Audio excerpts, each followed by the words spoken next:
प्रधानमंत्री नरेंद्र मोदी ताबड़तोड़ चुनाव प्रचार तो कर ही रहे हैं। एक बड़ी खबर आपको बता दें, चुनाव आयोग ने बंगाल में पहले दौर के चुनाव को लेकर आंकड़े जारी किए हैं। ये बड़ी खबर आपको बताते हैं, इलेक्शन कमीशन की तरफ से आंकड़े जारी किए गए हैं। बंगाल में रिकॉर्ड तोड़ वोटिंग पर आयोग ने बताया कि बंगाल की 152 सीटों पर 3 करोड़ 60 लाख वोटर थे।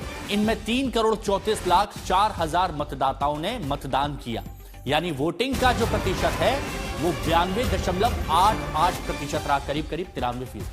अब इनमें पोस्टल और सर्विस वोटर के आंकड़े शामिल नहीं है।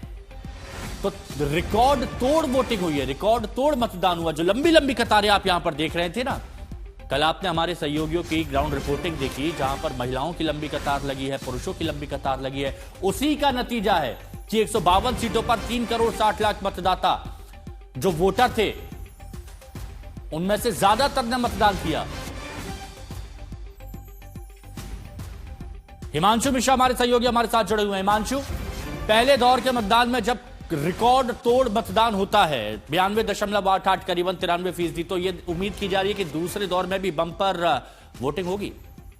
देखिए, इसमें कोई दो राय नहीं है। जो बम्पर वोटिंग हुई है लगभग 93% के करीब जो है ये वोटिंग हुई है, और सभी को ये उम्मीद है कि दूसरे चरण के और ज्यादा जो है वो मतदान दिखेगा। और ये रिकॉर्ड के तौर पर आप कह सकते हैं कि इतनी बम्पर वोटिंग आपको देखने को नहीं मिली होगी किसी राज्य में अभी तक जितने चुनाव हुए।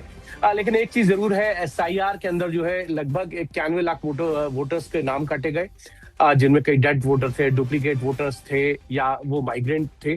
तो इसके बाद जो पिछले बार की अगर आप संख्या देखें तो उसमें 7% बढ़े हैं, और कुल वोटर्स की संख्या के अंदर जो है लगभग 12% से ज्यादा जो है वोटर्स के नाम कटे हैं। तो एक तरीके से नाम कटने के बाद जो है पिछली बार के कंपैरिजन में अगर आप कहें तो 85% के करीब वोट था, और इस बार 7% बढ़ा है। तो जो SIR का इफेक्ट है वो वोटिंग में दिखा है, क्योंकि नाम कटने के बाद जो है पिछली बार की तुलना में 90 लाख ज्यादा वोट थे। उस संख्या अनुपात में देखेंगे तो वोटर्स के जरूर दिखेगा आपको एक हाईएस्ट वोटर, लेकिन अनुपात के अनुसार जो है लगभग उतना ही वोट जो है वो इस बार भी हुआ। और सब ये जानना चाह रहे हैं कि ये बढ़ा हुआ वोट परसेंटेज किसको फायदा देगा। आप शुक्रिया आपका हमारे साथ हिमांशु जुड़ने के लिए।